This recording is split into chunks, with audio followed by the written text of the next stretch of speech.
மிக்கினீஸ்வரா போற்றி ஓம் நவகர நரலை போற்றி. மிதுன ராசி நேர்களுக்கு வணக்கம். மிதுன ராசி காலப்புருஷ சக்கரத்தின் 3ஆம் இடம், புதனின் ஆட்சி வீடு, ஞான வீடு. மிருகசிரிசம் 3 4, திருவாதிரை 4 பாதங்கள், புனர்பூசம் 1 2 3 அடங்கிய ராசி மண்டலம். நேயர்களே, இந்த வீடியோ பதிவில் சந்திர கிரகணம், இந்த வருடத்தின் கடைசி சந்திர கிரகணத்தை பற்றி சில தகவல்கள் சொல்கிறேன், முழுமையாக கேளுங்க. சந்திர கிரகணம் 18/9/2024 புரட்டாசி 2 புதன்கிழமை நடக்குது. 2 நாளைக்கு அந்த தோசை நிவர்த்தி இருக்கும். கிரகணம் ஒரு நாள் தான் நடக்குது. காலையில் 6:11 ஆரம்பித்து 10:11 முடிஞ்சிடும். கிரகணம் இந்தியாவில் தெரியாது, தமிழ்நாட்டில் தெரியாது, பட் யூரோப்பு கண்ட்ரிஸில் தெரியும். இருந்த போதிலும் கிரகணம் பூமியில் நடக்கிறதுனால அதோட வைப்ரேஷன் இருக்கும். உங்கள் ராசிக்கு 10ஆம் இடத்துலையும் 4ஆம் இடம் சம்மந்தப்படுது. சரியா? கர்மஸ்தானமும் சுகஸ்தானமும் சம்மந்தப்படுது. ராசிக்கு 2 கூடிய சந்திரனும் ராசிக்கு 3 கூடிய சூரியனும் கிரகணத்தில் பிடிக்கப்படுறாங்க. சூரியன் உங்கள் ராசிக்கு 4ஆம் இடத்துல இருக்கிறாரு, பரிவர்த்தனை யோகத்தில் இருக்கிறாரு. சந்திரன் 2 கூடியவன் 10ஆம் இடத்துல ராகுவின் பிடியில் சேர்ந்துக்கிறாரு. கிரகணம் உங்கள் ராசிக்கு 10ஆம் இடத்துல புரட்டாதி 4ஆம் இடத்துல நடக்குது. அதுபோல் ராசிக்கு 4ஆம் இடத்துல சூரியன் உத்தரம் 2ஆம் பாதத்தில் கேதுவின் பிடியில் ஆட்படுறாரு. இந்த அமைப்பில் தான் கிரகணம் நடக்குது. கிரகணம் அப்படின்னா சந்திர கிரகணம். சந்திர கிரகணம் பௌர்ணமி அன்னைக்கு தான் நடக்கும். கரெக்டாக பௌர்ணமி அன்னைக்கு தான் நடக்குது. பூமி சூரியனுக்கும் சந்திரனுக்கும் நடுவில் நேர்கோட்டில் ஒரே நேரத்தில் வர்ற இடம் தான் சந்திர கிரகணம். ஓகே நேயர்களே, இந்த சந்திர கிரகணத்துக்கும் மிதுன ராசிக்கும் என்ன சார் அப்படின்னா, சந்திர கிரகணத்தை முன்னிட்டு மிதுன ராசிக்கு திருவாதிரை நட்சத்திரம் கொஞ்சம் டிஸ்டர்பன்ஸ் ஆகுது. சரியா? ஏன்னா ராகுவின் நட்சத்திரம்.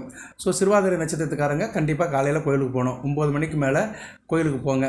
காலையில் குளிச்சுட்டு வேலையெல்லாம் முடிச்சுட்டு பக்கத்தில் இருக்கிற விநாயகர் கோயிலுக்கு போய்ட்டு விளக்கப்பட்டு வந்துடுங்க. அம்மன் கோயிலுக்கும் போகலாம்.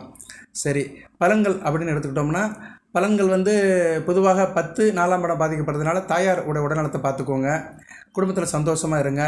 ஒருத்தருக்கு அனுசரித்து போங்க. ஒரு 2 நாளைக்கு இந்த கிரகணம் இருக்கும். அதாவது 17ஆம் தேதி இரவு 1:55 அதாவது இன்றுன்னு சொல்லிக்கலாம். சரியா? புரட்டாசி 1 இரவு 1:55 19ஆம் தேதி அதிகாலை 5:15 வரைக்கும் இந்த கிரகணத்துடைய தோஷம் இருக்குது. அது கிரகணம் முடிஞ்சு கிரகணத்துக்கு முன்பின் உள்ள தோஷங்கள் இருக்குது. அப்படி பார்க்கும்போது 19ஆம் தேதி அதிகாலை 5:15 வரைக்கும் இருக்குது. உங்கள் ராசிக்கு 10ஆம் இடத்துலேருந்து சந்திரன் வெளியே வரணும், 11ஆம் இடத்துக்கு வரணும். சரி, அதாவது அவர் ரேவதி நட்சத்திரத்திலேருந்து வெளியே வரணும், ரேவதி நட்சத்திரத்திலேருந்து அஸ்வினி நட்சத்திரத்துக்கு வரணும். இந்த காலகட்டத்தில் 10ஆம் இடம் 4ஆம் இடம் பாதிக்குது. தாயாரோட உடல்நலத்தை பார்த்துக்கோங்க. இளைய சகோதர வழியில் கொஞ்சம் கவனமாக இருங்க. அவங்ககிட்ட எதுவும் சகவாசம் பிரச்சனை இருந்தாலும் சால்வ் பண்ணிக்கோங்க. அதுபோக தகப்பனுடைய ஹெல்த்தையும் பார்த்துக்கோங்க. சூரியன் பிதற்காரகன் அல்லவா, அவரும் 4ஆம் இடத்துல பாதிக்கப்படுறாரு, சுகஸ்தானத்தில் பாதிக்கப்படுறதுனால தகப்பனுடைய உடல்நலத்தையும் கவனிச்சுக்கோங்க. தகப்பனார்கிட்டையும் அனுசரித்து போங்க. வீட்டில் நான்வெஜ் சாப்பிடாதீங்க ஒரு 2 நாளைக்கு, 18ஆம் தேதியும் 19ஆம் தேதியும். மற்றபடி சில பழக்க வழக்கங்கள் இருந்தால் நிப்பாட்டி வச்சுருக்கு நல்லது. ஏன்னா சந்திரன் பாதிக்கப்படுறாரு. 2 கூடிய சந்திரன் மனோகாரகன், உடலுக்கும் மனக்கும் உரிய சந்திரன் 10ஆம் இடத்துல பாதிக்கப்படுறதுனால கொஞ்சம் உடலையும் மனதையும் பார்த்துக்கிறது நல்லது. சாப்பாடு விஷயத்தில் கொஞ்சம் கண்ட்ரோலாக இருக்கணும். தேவையற்றவரை தவிர்த்திடலாம். ஒரு 2 நாளைக்கு தவிர்த்திடலாம். சைவ சாப்பாடு சாப்பிட்லாம், தேவையானதை சாப்பிடலாம். ஓகே, கர்ப்பிணி பெண்கள் கவனமாக இருக்கணும். சரியா? 18ஆம் தேதி காலையில் 6 to 10 வரைக்கும் வெளியே போகக்கூடாது, வீட்டுக்குள்ளேயே இருக்கணும். வேலை வீட்டுக்கு போகிறா இருந்தால் அது முடிஞ்சு கிரகணம் முடிஞ்ச பிறகு போங்க. கோயிலுக்கு போட்டு போகிறது ரொம்ப சிறந்தது தான். உங்கள் சௌரியத்தை பார்த்துக்கோங்க. ஏன்னா பிரச்சனைலாம் சில பேருக்கு சில கமிட்மெண்ட் இருக்கும். அதை அதுக்கேற்ற மாதிரி நீங்கள் உங்களுக்கு தயார்படுத்திக்கோங்க. சரியா? சில பேர் சொல்லுவாங்க, கிரகணம் தான் நம்ம தமிழ்நாட்டில் தெரியலையே, எதுக்கு இவ்வளோ ரிஸ்க் எடுக்கணும் அப்படிம்பாங்க. கிரகணம் தெரியுதோ இல்லையோ, பட் அதோடைய தாக்கம் இருக்கும். இந்த பிரபஞ்சத்தில் இந்த பூமியில் நடக்குது. சரியா? காற்று மாதிரி தான். காற்று எல்லா இடத்துலையும் நிரம்ப இருக்குது. அதை உணர்த்த முடியும், பார்க்க முடியாது. ஆனால் காற்று இல்லாமல் இருக்க முடியாது. அப்படி ஒரு மனப்பான்மையில் நம்ம எல்லா விஷயத்தையும் அணுகணும். நமக்கு மீறிய சக்திகள்கிட்ட நம்ம செக் பண்ணக்கூடாது. சில அமானுஷ சக்திகள் இருக்க தான் செய்யுது. சில விஷயங்கள் நம்மளை சுற்றி நடக்குது, பட் சில விஷயங்கள் உணர்த்த முடியும். அதுக்கு உட்பட்டு நம்ம போயிட்டோம்னா நமக்கு எந்த பிரச்சனையும் இருக்காது. இந்த கிரகணத்தால் சில வருகின்ற பிரச்சனைகள் உடனே தெரியாது, எதிர்காலத்தில் தான் தெரியும். சரியா? அதுக்காக தான் கர்ப்பிணி பெண்களை சொல்கிறாங்க. ஏன்னா குழந்தை பிறந்து அது வாழ்நாளில் தான் சில பிரச்சனைகள் வரும். கிரகணத்தால் ஒரு பெண் பிடிக்கப்பட்டால் அப்படின்னா அந்த பெண்ணுக்கு அந்த பிரச்சனை இருக்காது, வயிற்றுக்குள்ளே இருக்கிற சிசுக்கு பிரச்சனை வந்துடும். சரியா? அதனால் கர்ப்பிணி பெண்களுக்கு ஒரு முக்கியத்துவம் கொடுத்து சொல்கிறாங்க. அதுபோக மனநிலை பாதிக்கப்பட்டவங்களும் கொஞ்சம் கவனமாக இருக்கணும். ஏன்னா சந்திரன் பாதிக்கப்படுற அளவா, அதனால் மனம் ஒரு நிலையில் இருக்காது, கவனமாக இருக்கணும். தொழில் பண்ணுறவங்களும் கவனமாக இருங்க. மிதுன ராசியில் தொழில் பண்ணுறவங்க, காரியம் பண்ணுறவங்க கவனமாக இருக்கணும். பிஸ்னஸ் விஷயமாக முக்கியமான முடிவு எடுக்கிறது, எங்கேனாச்சும் போகிறது வர்றது, அதில் ருட்டீனாக உள்ளது செய்யலாம். வேறு எக்ஸ்ட்ரா எது செய்கிறது போது கொஞ்சம் கவனமாக பார்த்து செய்யணும். ஏன்னா 10ஆம் இடத்துல தான் கர்மஸ்தானத்தில் தான் கிரகணம் நடக்கிறதுனால கவனமாக இருக்கணும். ஏன்னா 2 கூடியவன் சந்திரன் தனகாரகன், வருமானத்தை கொடுக்கறது 10ஆம் இடத்தில் பாதிக்கப்படுறதுனால தொழிலில் சில பிஸ்னஸ் பிஸ்னஸில் ஃபினான்ஷியல் பிரச்சனைக்கு பிரச்சனை ஆகலாம். சரியா, ஃபினான்ஸ் வருமானத்துக்கு சில தரங்கள் பிரச்சனை ஆகலாம். அந்த மாதிரி காலகட்டத்தில் கொஞ்சம் கவனமாக இருக்கணும். சில விஷயங்களை உத்தி போட்டுடணும். சரியா, உத்தி போட்டுக்கிட்டு அப்புறம் பார்த்துக்கணும். ஓகே நேயர்களே, கிரகணத்துக்கு நிறைய வீடியோ போட்டிருக்கிறேன். இதுக்கு முன்னாடி நடந்த கிரகணத்துக்கெல்லாம் வீடியோ போட்டிருக்கிறேன், தகவலை சொல்லியிருக்கிறேன். அதுபோக இந்த கிரகணம் வந்து ருட்டீனே நடக்கிறது தான். சரியா, வருடம் நடக்கிறது தான். சூரியனும் சந்திரனும் ராகு கேது பிடியில் சமசப்தமாக வரும்போது அது வந்து சந்திர கிரகணம். சேரும்போது வந்து அமாவாசை அன்னைக்கு சூரியன் பிடிக்கு போயிடுவார். அது வந்து சூரிய கிரகணம். சரியா, இப்படி தான் நடக்கும். இது வருஷத்துக்கு எப்படியோ 2-3 நடக்கும். சரியா, அந்த அமைப்பை பொறுத்து இருக்குது. அந்த அமைப்பை பொறுத்து இருக்குது, வரும். சரியா, இல்லாமல் இல்லை, இருக்குது, கரெக்டாக இருக்குது. திருக்கணித பஞ்சாங்கத்தில் கரெக்டாக இதனுடைய கோஆர்டினேஷன் கரெக்டாக நடக்குது. வாக்கிய பஞ்சாங்கத்தில் கொஞ்சம் சிப்பாயிரும். அதனால தான் வாக்கிய பஞ்சாங்கத்தை நம்ம வந்து சரியாக துல்லியமாக பார்க்குறது கிடையாது. ஆனால் திருக்கணித பஞ்சாங்கத்தில் கரெக்டாக எக்ஸாக்டாக பர்ஃபெக்டாக அந்த கிரகணத்தை பற்றி அந்த இது வந்துடும். சரியா, அந்த டிகிரி வைஸ் அதனுடைய கிளாரிட்டி கிடைக்கும். ஓகே, அது ஒரு பக்கம் இருக்கட்டும். அது ஜோதிடருக்கு தெரிய வேண்டியது திருக்கணித வாக்கியம்ங்கிறது. ஆனால் வெகுஜன மக்கள் நேயர்களுக்கு வந்து கிரகணத்தை நாங்கள் சொன்னோம்னா அதை பற்றி நீங்கள் ஏற்று நடந்துக்கிட்டிங்கன்னா நல்லபடியாக இருக்கும். கோயிலெலாம் திறந்துருக்கலாம், அது வந்து அகம விதிக்கு உட்பட்டது. அதனால் கோயில் திறந்துருக்காங்க, நட சாத்துறாங்கன்னு தெரியல. இருந்தாலும் நீங்கள் காலை 18ஆம் தேதி 9 மணிக்கு மேலே விநாயகர் கோவிலுக்கு போயிட்டு போகலாம். பக்கத்தில் இருக்கிற விநாயகர் கோவிலுக்கோ இல்லைன்னா அம்மன் கோவிலுக்கோ போங்க. கிரகணம் வந்து 18ஆம் தேதி காலை 6:11க்கு நடந்து 10:11 வரைக்கும் இருக்குது. அதனுடைய முழு தாக்கம் வந்து 7:44 8:45 வரைக்கும். அதாவது 18ஆம் தேதி காலையில் 7:45 to 8:45 தான் கிரகணம் முழு பீக் ஹவரில் இருக்குது. அதுக்கு பின்னாடி அதனுடைய இது குறைஞ்சிரும். சரியா, 10 மணிக்கு மேலே கிரகண நிலையிலிருந்து சந்திரன் வெளியே வந்துடுவார். சரியாக இருக்கும்.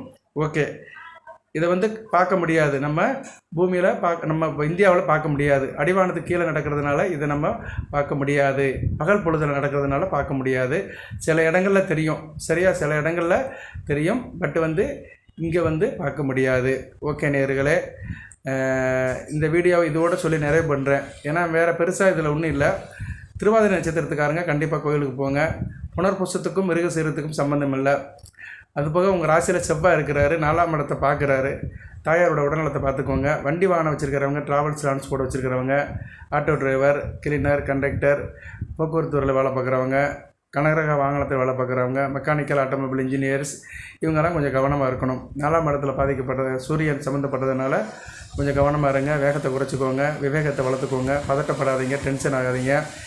ஏற்கனவே செவ்வாயின் பார்வை 4ஆம் இடத்துக்கு இருக்குது. கொஞ்சம் அதுக்கேற்ற மாதிரி உங்களை தயார்படுத்திக்கோங்க.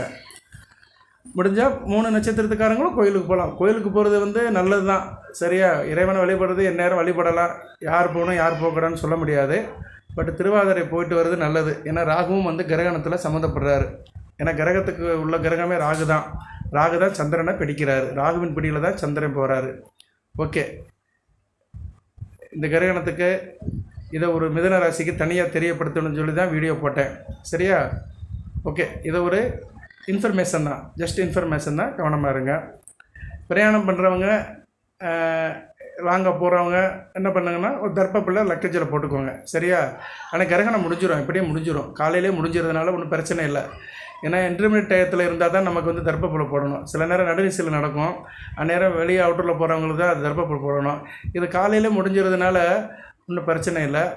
பட் வந்து இன்றைக்கி ஈவினிங் கிளம்பி போகிறவங்க, நாளைக்கு காலையில் ட்ராவல் பண்ணுறவங்க நினைக்கிறவங்க தர்ப்பப்புழை கையில் வச்சுக்கோங்க.